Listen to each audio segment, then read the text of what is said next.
heart healing. Hey guys, this is Jared again. Good to see you. Today I want to talk a little about heart healing. Now, heart healing is an interesting topic. When we talk about heart healing, I'm not talking about our physical heart, although it does impact that. We're talking about our soul, our spiritual heart. And that's not even a religious heart.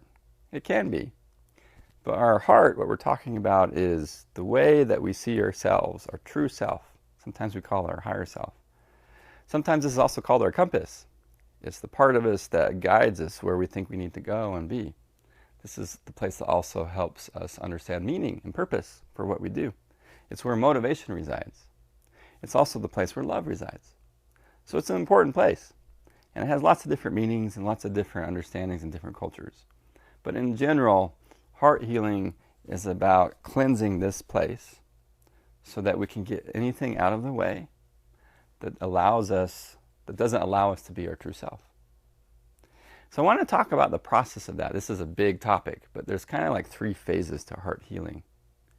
And most people focus on the first, and I think that's important, but we don't always talk about the second and third, and that's really what I want to focus on today.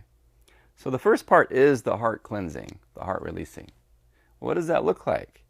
Well, heart cleansing and heart releasing is taking the stuff that could be limiting beliefs in our head, that could be emotions that are painful that we haven't let go of yet, that could be memories, traumas, and we release. How do we do that?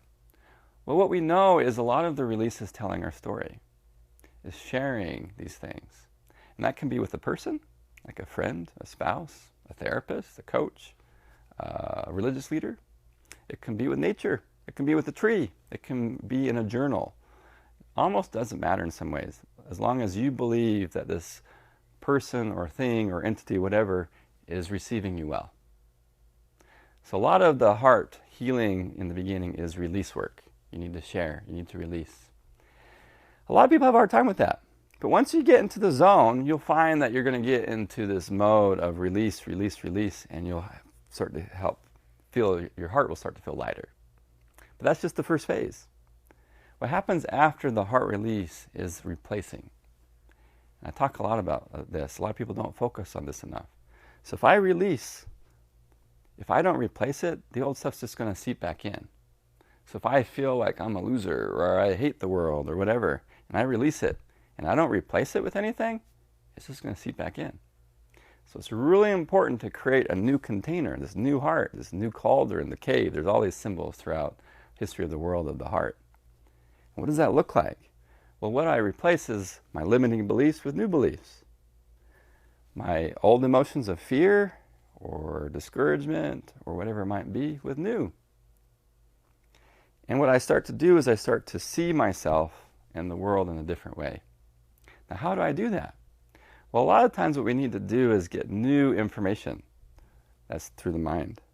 Or new experiences so that we can have emotional experiences that help us have a new way of feeling. So whether that's music or books or videos or experiences, like going on a hike or being in nature, whatever it is, when you do a cleansing process, know that you're going to need to find ways to think and feel and be differently.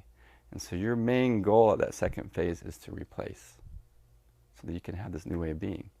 Once you replace, then you have this new compass. You have this new heart. And this is the fun period. This is phase 3. This is where you get to manifest.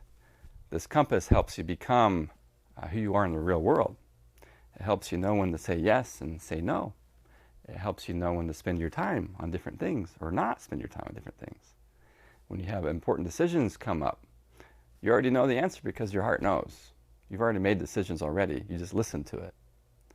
And so the manifesting phase can be really fun because it allows you now to take your heart and let it manifest and be in the world. If you're in that phase, you need to practice listening to your heart. So when you're in an important decision or at work or even exercising or eating, you allow your heart to be the compass and guide you.